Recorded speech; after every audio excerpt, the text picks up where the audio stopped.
Praise the lord. ఈరోజు దేవుని వాక్యము, ఇట్టి పనులు నీవు చేసినను నేను మౌనినయ్యుంటిని, అందుకు నేను కేవలము నీ వంటి వాడనని నీవనుకొంటివి.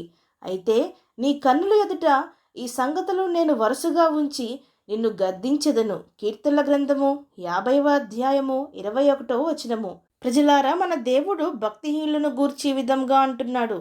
దిద్దుబాటు నీకు అసహ్యము కదా, నా మాటలు నీ వెనుకను త్రోసివేసితివి. దొంగలతో ఏకీభవించదవు, వ్యభిచారులతో సాంగత్యము చేసిదవు, కీడు చేయుటకు నోరు తెరుచుచున్నావు, కపటమైన నాలుక కలిగి ఉన్నావు, నీ సహోదరుని మీద కొండెములు చెప్పుచున్నావు, అపనిందలు మోపుచున్నావు. అయితే ఇట్టి పనులు నీవు చేసినను నేను మౌనినై ఉంటిని, అందుకు నేను కేవలము నీ వంటి వాడనని నీవనుకొంటివి. అయితే నీ కన్నుల ఎదుట ఈ సంగతులను నేను వరుసగా ఉంచి నిన్ను గద్దించెదను అని. ప్రజలారా, మన దేవుడు మనల్ని తీర్పు తీరిస్తే ఎవరు ఆయన ఎదుట నిలవగలరు? ఆయన మనల్ని గద్దిస్తే ఎవరు నిలవగలరు? మన దేవుని యొక్క దీర్ఘశాంతము, ఆయన మన పట్ల చూపించుచున్న మౌనమును మనము చులకనగా తీసుకుంటున్నాం, నిర్లక్ష్యం చేయుచున్నాం. ఆయన గొప్పతనము మనము ఎరుగక, ఆయన ఉగ్రత మనము ఎరుగక, ఆయన దీర్ఘశాంతము ఎరుగక, ఆయన న్యాయాధిపత్యను ఎరుగక, ఆయన ప్రతి ఒక్కరిని తీర్పులోనికి తెచ్చి వారికి తీర్పు తీర్చును అని ఎరుగక మనము విచ్చలవిడిగా జీవించుచున్నాం, నిర్లక్ష్యంగా జీవించుచున్నాం. ఆయన గద్దింపునకు, ఆయన తీర్పునకు ఎవరూనూ తట్టుకొనలేరు. దేవుడు ఐగుప్తునకు దాని దేవుళ్లకు తీర్పు తీర్చెను.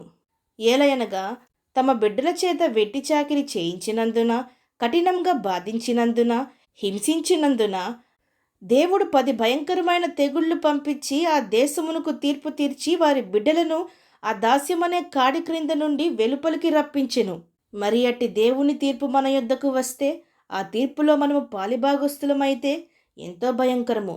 మన దేవుడు మన పట్ల దీర్ఘశాంతము చూపించుచున్నాడు. దుష్టుడు మరణమొందుట యందు నాకు ఎంత మాత్రము సంతోషము లేదు అని దేవుడు సెలవిచ్చుచున్నాడు. ప్రజలారా, యెరూషలేము యొక్క పట్టణము నాశనముగునని ఇజ్రాయేలీయులందరూ బబులోను రాజు చేతిలోనికి చెరగనపోవబడుదురని చెప్పెను గాని వెంటనే అది జరగలేదు. దేవుడు ఎన్నోసార్లు ఆయన ప్రవక్తలను పంపి తన ప్రజలను హెచ్చరించెను. కానీ యూదావారు ఆయన మాటలను వినకపోయిరి.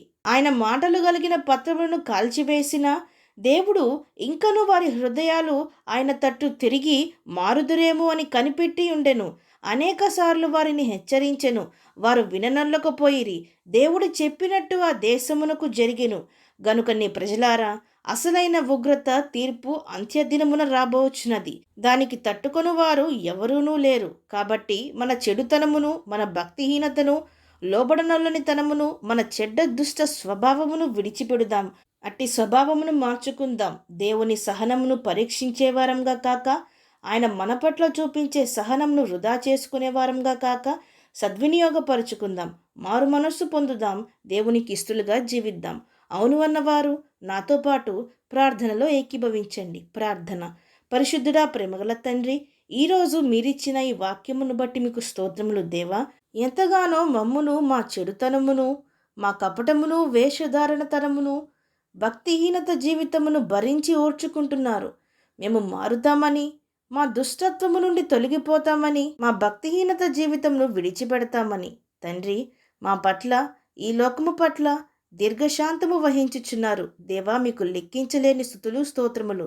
దేవా, మా దేవునికి మేము లెక్క చెప్పవల్లని ఎరిగి ఆయన తీర్పులోనికి తెచ్చి మమ్మను గద్దిస్తే మేము నిలవలేమని ఎరిగి మా భక్తిహీనత నుండి తొలగి చెడుతనమును విడిచిపెట్టి దేవుని బిడ్డలుగా, మంచివారంగా, మీ సాక్షులుగా జీవించుటకు మా ప్రతి ఒక్కరికి నీ సహాయము దయచేయమని ప్రార్థిస్తూ, సమస్త మహిమాగంతులు మీకే చెల్లిస్తూ ప్రభువైన యేసుక్రీస్తు నామమున అడిగి వేడుకొనుచున్నాం పరమ తండ్రి.